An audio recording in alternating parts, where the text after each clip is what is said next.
സാധാരണക്കാരെ പേടിപ്പിക്കുന്ന രീതിയിലും തെറ്റിദ്ധരിപ്പിക്കുന്ന രീതിയിലൊക്കെ ഒത്തിരി ന്യൂസുകൾ അവിടെ ഇവിടെയൊക്കെ ആയിട്ട് കാണുന്നുണ്ട്. അപ്പം ജനങ്ങൾ ഇതൊന്നും കണ്ട് പേടിക്കണ്ട.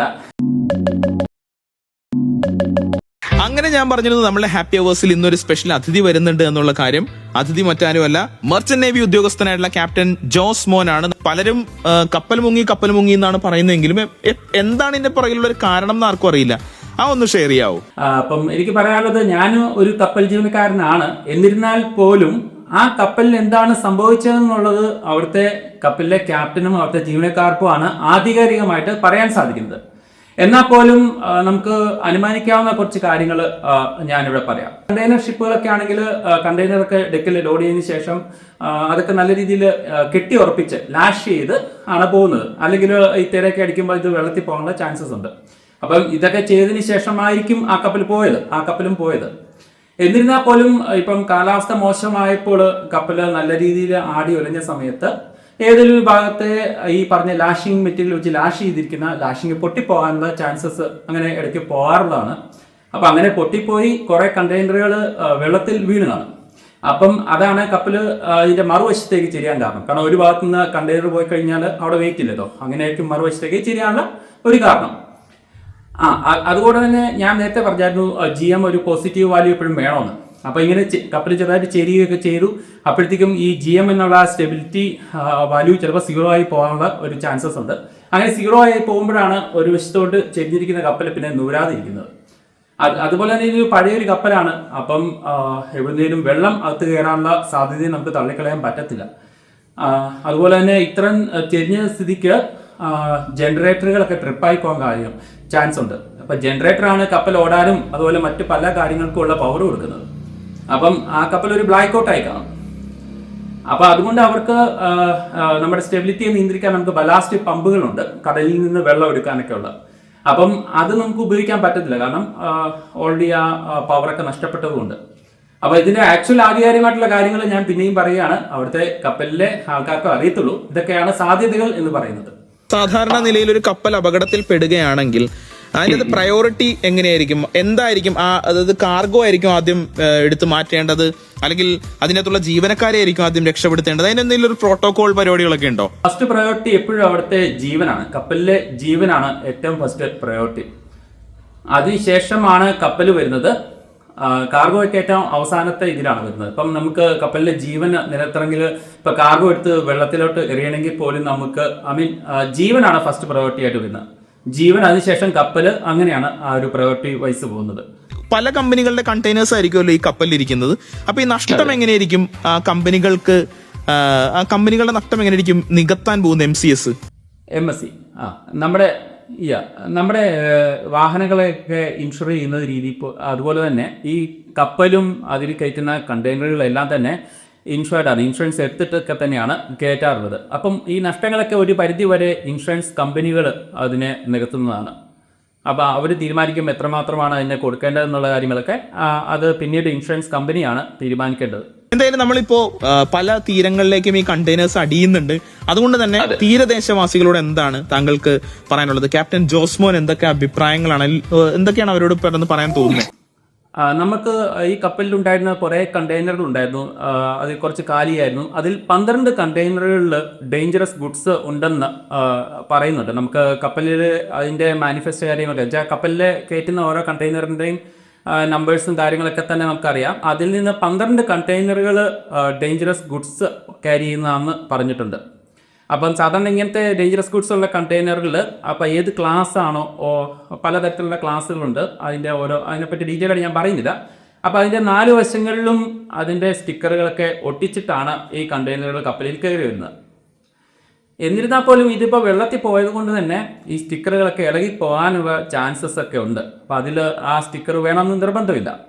അപ്പം നമ്മൾ കരക്കടുക്കുന്ന കണ്ടെയ്നറുകളിൽ നമ്മൾ പോയി നോക്കാതിരിക്കുക എന്നുള്ളത് തന്നെയാണ് എനിക്കും പറയാനുള്ളത്. കാരണം ഈ പറഞ്ഞ ഡേഞ്ചറസ് ഗുഡ്സ് ഒക്കെ ഉള്ള ചിലപ്പോൾ വെള്ളമൊക്കെ കയറി കഴിഞ്ഞാൽ പൊട്ടിത്തെറിക്കാനോ ഒക്കെ ഉള്ള ചാൻസസ് ഉണ്ട്. അതുകൊണ്ട് കണ്ടെയ്നർ വരുമ്പം കൗതുകത്തിനായിട്ട് പോലും അടുത്ത് പോയി നോക്കാതിരിക്കുക എന്നുള്ളത് എനിക്ക് പറയാനുള്ളൂ. ബ്രോ, ഈ ഒരു കപ്പൽ ഇപ്പൊ അവിടെ മുങ്ങിയല്ലോ, ഒരു കപ്പൽ അവിടെ മുങ്ങി, ഇപ്പോഴും അതിങ്ങനെ മുങ്ങി തന്നെ നിൽക്കുവാണ്. അപ്പൊ ബാക്കിയുള്ള ട്രാൻസ്പോർട്ട് അല്ലെങ്കിൽ ബാക്കിയുള്ള ട്രാഫിക് ഒക്കെ എങ്ങനെയായിരിക്കും? ഇപ്പോൾ ആ കപ്പൽ മുങ്ങിയപ്പോഴത്തേക്കും ഈ ഒരു കപ്പലിൻ്റെ കോർഡിനേറ്റ്സ്, അതായത് ലൊക്കേഷൻ, ലാറ്റിറ്റ്യൂഡ് ലോങ്ങിറ്റ്യൂഡ്, അത് നമ്മുടെ അതോറിറ്റീസിന് അറിയാം. അപ്പോൾ അത് ബാക്കിയുള്ള കപ്പലുകളിലൊക്കെ ഓൾറെഡി അവർ അയച്ചു കഴിഞ്ഞു, ആ ഒരു ഈ ഇന്ന സ്ഥലത്ത് കപ്പൽ മുങ്ങിയിട്ടുണ്ടെന്ന്. അപ്പം നമുക്ക് നമ്മുടെ ഒരു എക്ഡിസ് അല്ലെങ്കിൽ ചാർട്ടിൽ നോക്കിക്കഴിഞ്ഞാൽ അറിയാൻ പറ്റും ഈ മുങ്ങിക്കിടക്കുന്ന കപ്പലിൻ്റെ ലൊക്കേഷൻ. ഇപ്പം ഈ കൊച്ചിയിൽ നിന്നൊക്കെ കുറച്ച് മാറിയാണ്, എന്ന് വെച്ചാൽ നമ്മുടെ കൊച്ചിയിലോട്ട് പോകുന്ന കപ്പൽ ചാലിനൊന്നും ഇതൊന്നും ഒട്ടും ബാധിക്കുന്നില്ല. അപ്പം മറ്റ് കപ്പലുകളാണെങ്കിലും ഇത് പുറംകടലിൽ നടന്നതായതുകൊണ്ട് തന്നെ അത്യാവശ്യം ആഴത്തിലായിരിക്കും ഈ കപ്പൽ മുങ്ങിയിരിക്കുന്നത്. അപ്പം ഈ മുങ്ങിയ കപ്പലിൻ്റെ ലൊക്കേഷനും എല്ലാവർക്കും അയച്ചു കൊടുത്തിട്ടുണ്ട്. അപ്പം അതുവഴി പോകുന്ന കപ്പലുകൾക്ക് കുറച്ച് വഴിമാറി സഞ്ചരിക്കാൻ ഇഷ്ടംപോലെ സ്ഥലമുണ്ട് കടലിൽ, നമ്മുടെ റോഡ് പോലെയല്ല, ഇഷ്ടംപോലെ സ്ഥലമുണ്ട്. അപ്പോൾ അതൊരു പ്രശ്നമായി വരത്തില്ല. പിന്നെ ഒഴുകി നടക്കുന്ന കണ്ടെയ്നറുകൾ, അപ്പോൾ അതിനെപ്പറ്റിയുള്ള വാർണിങ്സും എല്ലാ കപ്പലിലും കൊടുത്തിട്ടുണ്ട്. അപ്പോൾ നമ്മൾ കപ്പൽ നാവിഗേറ്റ് ചെയ്യുന്ന സമയത്ത് നമ്മുടെ റഡാറിലും അതുപോലെ തന്നെ നമ്മൾ വിഷ്വലി പുറത്തോട്ട് നോക്കിയും കണ്ടൊക്കെയാണ് കപ്പൽ ഓടിക്കാറുള്ളത്. അപ്പോൾ ഏതെങ്കിലും ഫ്ലോട്ടിംഗ് ആയിട്ടുള്ള ഏതെങ്കിലും കണ്ടെയ്നർ വരുവാണെങ്കിൽ കപ്പൽ വഴിമാറി പോകാം, ഇഷ്ടംപോലെ സ്ഥലമുണ്ട്. അപ്പോൾ അതൊന്നും നമ്മുടെ കപ്പൽ മുന്നോട്ടുള്ള ഇതിനൊന്നും ബാധിക്കത്തില്ല. ഇപ്പൊ ഒരു കാർഗോ ഷിപ്പാണ് മറിഞ്ഞിരിക്കുന്നത്, അതിൻ്റെ അകത്ത് ഒരുപാട് കണ്ടെയ്നേഴ്സ് ഉണ്ട്. ഈ കണ്ടെയ്നേഴ്സ് ഉടനെ തന്നെ മറ്റൊരു ഷിപ്പിൽ കയറ്റി വിടാൻ സാധിക്കുമോ, അല്ലെങ്കിൽ എന്തുകൊണ്ടാണ് സാധിക്കാത്തത്?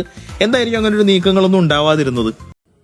ഞാൻ ആദ്യം പറഞ്ഞു, നമ്മുടെ കപ്പലിൻ്റെ സ്റ്റെബിലിറ്റി നഷ്ടപ്പെട്ടിട്ടാണ് അത് 26 ഡിഗ്രിയോളം ചെരിഞ്ഞിരുന്ന ഒരവസ്ഥ ഉണ്ടായിരുന്നത്. ഉച്ചയായപ്പോഴേ ചെരിഞ്ഞിരുന്നു, കുറേ കണ്ടെയ്നർ വെള്ളത്തിൽ പോയെന്നൊക്കെ പറഞ്ഞൊരു അവസ്ഥ നമ്മൾ അറിഞ്ഞു. അപ്പം ഈ കപ്പൽ ഇനി എന്താണ് സംഭവിക്കുന്നത് എന്നുള്ള കാര്യത്തിൽ ഒരു ഉറപ്പില്ലാതിരിക്കുന്ന അവസ്ഥയായിരുന്നു ആ സമയം. എന്നുവെച്ചാൽ എപ്പോൾ വേണമെങ്കിലും മറിയാം എന്നുള്ളൊരു അവസ്ഥ. ആ സമയത്ത് വേറൊരു കപ്പൽ ഇതിൻ്റെ അടുത്ത് വന്നു കഴിഞ്ഞാൽ ഇത് അഥവാ മറിയുകയാണെങ്കിൽ ഈ രണ്ടാമത് വരുന്ന കപ്പലിനും അതൊരു ഭീഷണിയാണ്. ചിലപ്പോൾ അതിനെയും പ്രശ്നം ബാധിക്കാം, അതിനും സീരിയസ് ആയിട്ടുള്ള എന്തെങ്കിലും പ്രശ്നം വരും. അതുകൂടാതെ ഇത്രയും ഹെവി ആയിട്ടുള്ള ഒരു കണ്ടെയ്നറിനെ പൊക്കി മാറ്റുക എന്നുള്ളത്, ഇപ്പം പൊക്കി മാറ്റാൻ കെൽപ്പുള്ള ക്രെയിനുകൾ MSC ELSA 3 ഉണ്ടായിരുന്നുവെങ്കിലും കപ്പൽ അത്രയും ചെരിഞ്ഞിരിക്കുന്ന അവസ്ഥയിൽ നമുക്ക് ആ ക്രെയിൻ ഓപ്പറേറ്റ് ചെയ്യാൻ പറ്റത്തില്ല. അതുപോലെ കടൽ ഭയങ്കര പ്രക്ഷുബ്ധമായിരുന്നു. ഈ ഒരു സമയത്ത് നമുക്ക് അങ്ങനത്തെ ക്രെയിനൊന്നും യൂസ് ചെയ്യാൻ പറ്റത്തില്ല. അപ്പോൾ സാധാരണ നമ്മൾ തുറമുഖത്താണല്ലോ ഈ കണ്ടെയ്നർ ലോഡിങ് ഡിസ്ചാർജിങ് കൂടുതലും തുറമുഖത്തുള്ള ക്രെയിൻ വെച്ചിട്ടാണ് ചെയ്യുന്നതെങ്കിലും ചില സ്ഥലങ്ങളിലൊക്കെ കപ്പലിലെ ക്രെയിൻ വെച്ചിട്ടും ഡിസ്ചാർജിങ് ഒക്കെ ചെയ്യാറുണ്ട്. അതിനാണ് ഈ പണ്ടത്തെ ഈ ചെറിയ കപ്പലുകളിലൊക്കെ ക്രെയിൻ കൊടുത്തിരിക്കുന്നത്. പക്ഷേ തുറമുഖത്തുള്ള വെള്ളം വളരെ ശാന്തമായിട്ടുള്ള വെള്ളമാണ്, കപ്പൽ അങ്ങനെ ഇളകാറില്ല. അങ്ങനത്തെ അവസ്ഥയെ മാത്രമേ നമുക്ക് ഈ പറഞ്ഞ ഡിസ്ചാർജിങ് ലോഡിങ് ഒക്കെ ചെയ്യാൻ പറ്റുള്ളൂ. അപ്പോൾ ഇവിടുത്തെ അവസ്ഥ എന്ന് പറഞ്ഞു കഴിഞ്ഞാൽ കടൽ ഭയങ്കര റഫായിരുന്നു, ഭയങ്കര പ്രക്ഷുബ്ധമായിട്ട് നിൽക്കുമായിരുന്നു. പിന്നെ ഇത്രയും ചെരിഞ്ഞിരിക്കുന്നതുകൊണ്ട് ഞാൻ പറഞ്ഞു നേരത്തെ പല ടെക്നിക്കൽ ഇഷ്യൂസ്, അതായത് പവർ കൊടുക്കുന്ന ജനറേറ്ററുകളൊക്കെ ചിലപ്പോൾ ഓഫായിരിക്കാം. അതുകൊണ്ട് ഈ ഒരു അവസ്ഥയിൽ നമുക്ക് പ്രായോഗികമായിട്ട് ക്രെയിനും ഉപയോഗിക്കാൻ പറ്റത്തില്ല. പിന്നെ ഈ ഒരു ചെരിഞ്ഞിരിക്കുന്ന സമയത്ത് വേറൊരു കപ്പലിലേക്ക് കയറ്റി വിടാൻ നോക്കിക്കഴിഞ്ഞാൽ, ഇപ്പോൾ റോഡാണെങ്കിൽ നമുക്ക് എന്തെങ്കിലും ചെയ്യാം. ഇത് വെള്ളമാണ്, കപ്പലിന് പറഞ്ഞ ബ്രേക്ക് പിടിച്ച് നിൽക്കാനും പറ്റത്തില്ല, ഒഴുകി നടന്നുകൊണ്ടിരിക്കുമായിരുന്നു. അപ്പം അങ്ങനത്തെ പ്രശ്നങ്ങൾ കാരണം അതൊന്നും ചെയ്യാൻ പറ്റത്തില്ല. പിന്നീട് സാൽവേജ് എന്ന് പറഞ്ഞൊരു സംഭവം ആയിരുന്നു പിന്നീടുള്ളൊരു ചാൻസ്. അതായത് വേറെ ടഗൊക്കെ വന്നിട്ട് ഈ കപ്പലിനെ കെട്ടിവലിച്ചുകൊണ്ട്, അതെ.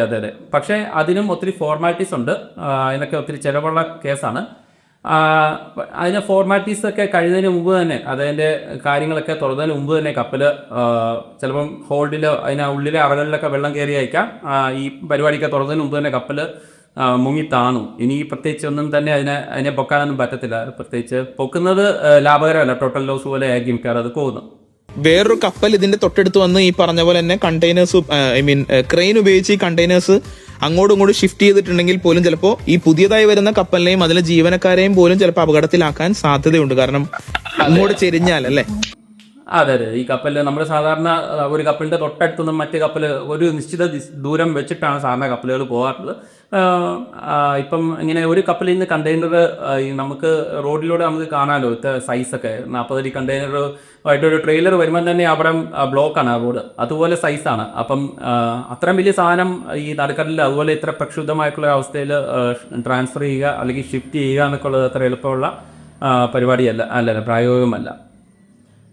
മനസ്സിലായി. എന്തായാലും ഞാൻ ഒരു കാര്യം ചോദിക്കട്ടെ, ഒരു ക്യാപ്റ്റന് കിട്ടിയ ആ ഒരു എക്സൈറ്റ്മെന്റിൽ ഞാൻ ചോദിക്കുന്ന ഒരു ചോദ്യമാണ്, കടലിൽ വെച്ചിട്ട് ഇപ്പൊ നമ്മൾ പലപ്പോഴും വളരെ ഈസി ആയിട്ട് നടുക്കടൽ എന്നൊക്കെ സാധാരണക്കാർ അല്ലെങ്കിൽ എന്നെപ്പോലുള്ള ആളുകൾ പറയാറുണ്ടെങ്കിലും യഥാർത്ഥത്തിൽ നടുക്കടൽ കണ്ടിട്ടുള്ള, നടുക്കടലിൽ ജോലി ചെയ്യുന്ന ഒരാളാണ് ക്യാപ്റ്റൻ ജോസ്മോൻ. അപ്പൊ ഞാൻ ചോദിച്ചോട്ടെ, ഈ കടലിൽ കണ്ടിട്ടുള്ളതിൽ വെച്ച് ഏറ്റവും മനോഹരമായിട്ടൊരു ദൃശ്യം അതൊന്ന് ഓർത്തെടുക്കാൻ പറ്റും? എന്തായിരിക്കും കണ്ടതിൽ വെച്ച് മോനെ അടിപൊളി എന്ന് പെട്ടെന്ന് ഇങ്ങനെ തോന്നുന്ന?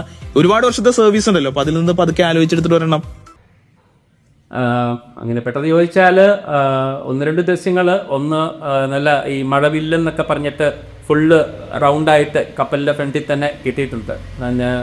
അതെ, അതിൻ്റെ നമ്മൾ അങ്ങനെ വളരെ റെയറായിട്ടാണ് കിട്ടാറുള്ളത്. അതുപോലെ തന്നെ പിന്നെ ഡോൾഫിൻസ് അല്ലെങ്കിൽ പിന്നെ തിമിംഗലം അങ്ങനത്തെ കാര്യങ്ങളൊക്കെ നമ്മുടെ ഷിപ്പിൻ്റെ അടുത്തൂടെയൊക്കെ പാസ് ചെയ്ത് പോകുന്ന കാഴ്ചകളൊക്കെ നമുക്ക് നേരിട്ട് കാണാൻ സാധിച്ചിട്ടുണ്ട്. അതൊക്കെയാണ് കൂടുതൽ മനോഹരമായിട്ട് തോന്നിയിട്ടുള്ളത്, പെട്ടെന്നുള്ള ഒരു ഓർമ്മയിൽ നിന്ന് എടുത്തത്. സത്യം. എന്തായാലും ഒരുപാട് സന്തോഷം കേട്ടോ. നമ്മൾ വിളിച്ചപ്പോൾ തന്നെ സംസാരിക്കാമെന്ന് ഏറ്റതിലും തിരക്കിലാണെന്ന് എനിക്കറിയാം. എന്നാൽ പോലും നമ്മൾ സംസാരിക്കാമെന്ന് കേട്ടതിലൊക്കെ ഒരുപാട് സന്തോഷം. ഞാൻ ഈ ചോദിച്ചത് മുഴുവൻ ഒരു സാധാരണക്കാരന്റെ ആംഗിളിലുള്ള സംശയങ്ങളും നമ്മുടെ കൂടെയുള്ള അല്ലെങ്കിൽ നമ്മൾ സ്ഥിരമായിട്ട് കേൾക്കുന്ന ചില ലിസണേഴ്സ് പറഞ്ഞിട്ടുള്ള ചില സംശയങ്ങളൊക്കെയാണ് കേട്ടോ നമ്മൾ ചോദിച്ചത്. അപ്പൊ എന്തായാലും അത് ഒരു സാധാരണക്കാരന് മനസ്സിലാവുന്ന രീതിയിൽ എക്സ്പ്ലെയിൻ ചെയ്തതിലും ഒരുപാട് സന്തോഷം. ഒരു സീഫെയറിന്റെ അടുത്ത് നമ്മളിങ്ങനെ അത്ഭുതത്തോട് ചോദിക്കുന്ന ചില, ഇപ്പൊ ഞാൻ പറഞ്ഞ പോലെ ദൃശ്യങ്ങളെ കുറിച്ച് ചോദിച്ച പോലെയൊക്കെയുള്ള ചില ചോദ്യങ്ങളൊക്കെ ആയിട്ട് അല്ലെങ്കിൽ ഈ ഒരു പ്രൊഫഷനിലേക്ക് വന്ന ചോദ്യങ്ങളൊക്കെ ആയിട്ട് നമ്മൾ കുറച്ചുകൂടി കാര്യമായിട്ടൊന്നും ഇരിക്കേണ്ടിയിരിക്കുന്നു എന്ന് എനിക്ക് തോന്നുന്നു.